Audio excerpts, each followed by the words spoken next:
నమస్కారం, సిటీ వార్తలకు స్వాగతం. భద్రాద్రి కొత్తగూడెం జిల్లా టేకులపల్లి మండలం చుక్కాలబోడు గ్రామానికి చెందిన మాలోతు నరేందర్, మాలోతు సోనియా, మాలోతు మోహన్లకు చెందిన 3 దుక్కిటెడ్లు మేతకు వెళ్లి మంగల్ తాండాకు చెందిన వ్యవసాయ భూమిలో వ్యవసాయ విద్యుత్ కరెంటు తీగలు కిందికి ఉండడంతో విద్యుత్ ఘాతానికి గురై మృతి చెందాయి. మృతి చెందిన ఎద్దుల విలువ సుమారు 2 లక్షల రూపాయలు ఉంటుందని బాధితులు తెలిపారు. ఇదే మండలంలోని సూలానగర్ గ్రామానికి చెందిన అజ్మీరా రఘుకు చెందిన దుక్కిటెద్దు విద్యుత్ ట్రాన్స్ఫార్మర్ కి తగిలి మృతి చెందింది. ఈ సంఘటనతో రైతులు ఆందోళన చెందుతున్నారు. విద్యుత్ అధికారుల నిర్లక్ష్యమే ఈ అనర్థాలకు కారణమని ఆగ్రహం వ్యక్తం చేస్తున్నారు.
గడ్డి ఉంది రామ, గడ్డి తినప్పుడు తగిలి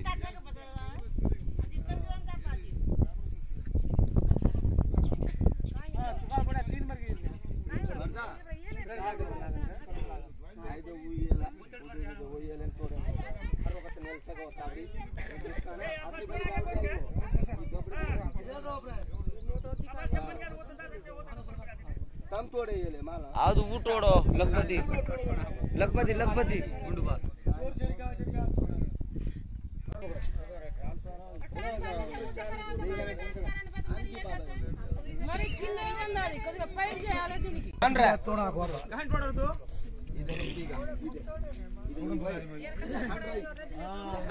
సిటీ వార్తలు సమాప్తం. నమస్కారం.